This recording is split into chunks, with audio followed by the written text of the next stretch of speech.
Hi everyone, this is Teacher Jen from camgush.com and welcome to another fun and exciting lesson from Exploring English Book 6. This is by Tim Harris and Alan Rowe. We are going to start our lesson on this page and we're going to talk about proverbs. So we have 6 proverbs here. I'm going to read the following and explain to you the meaning of each. You have to listen carefully because you need to remember all of them, okay? So let's start with number 1. Birds of a feather flock together. Birds of a feather flock together. What does that mean? Birds of a feather flock together. It's a proverb and it means similar people tend to associate with each other.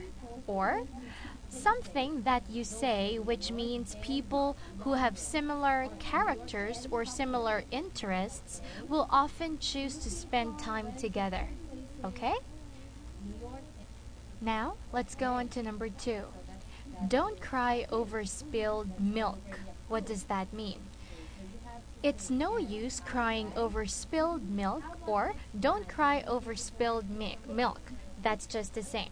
Meaning, do not be upset about making a mistake since you cannot change that now. Okay? Number 3, don't count your chickens before they hatch. Don't count your chickens before they hatch.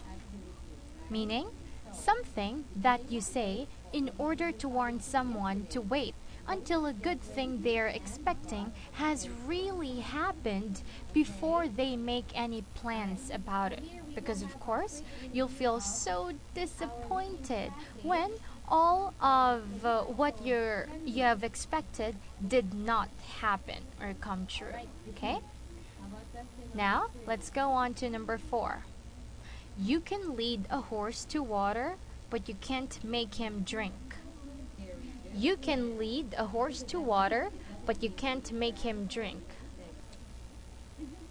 Something that you say, which means you can give someone the opportunity to do something, but you cannot force them to do it if they do not want to.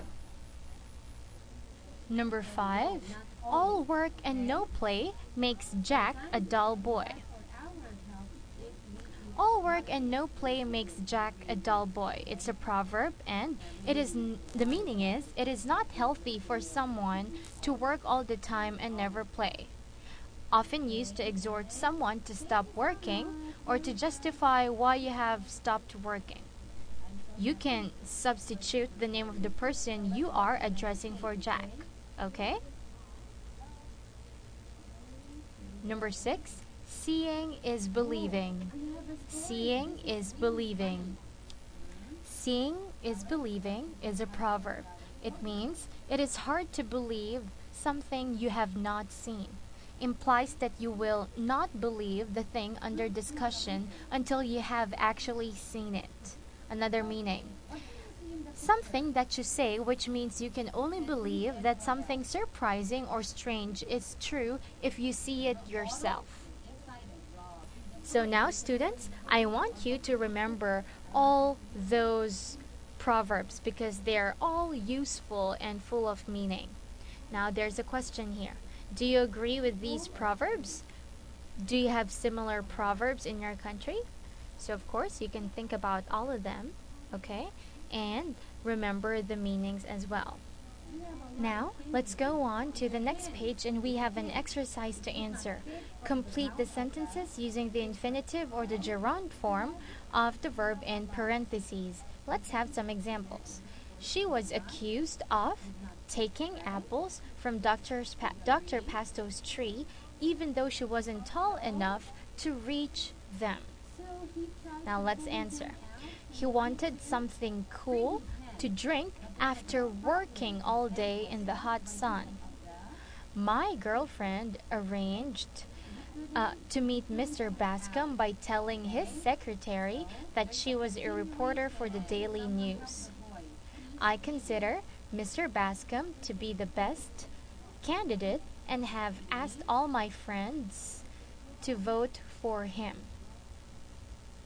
The woman next door seems to know a lot about politics and is very good at getting others to accept her ideas. It's hard to believe that she can hold two jobs while going to college. Now that she lives in an apartment, she misses not having a garden or being able to play the piano late at night. We warned her to be careful about talking to strangers. Old Farnsworth doesn't have the nerve to quit his job without talking to his wife about it first. His daughter Josie promised to clean up the kitchen before going out with her friends this afternoon. They don't mind waiting as long as they get to see the 5 o'clock show. It's too hot to have a picnic at the park, and we don't feel like going to the lake. And number 12, you may be upset about the boys taking your things without asking permission, but it isn't worth losing your temper. Okay, now students, I want you to answer this exercise again on your own. And remember, you have to use the infinitive or the gerund form of the verbs in the parentheses, okay? So, you can copy all these sentences on a piece of paper or on a sheet of paper, then answer. Now, this is the end of our lesson. I hope you learned something. This is Teacher Jen from camgush.com saying goodbye and see you on our next video. Goodbye!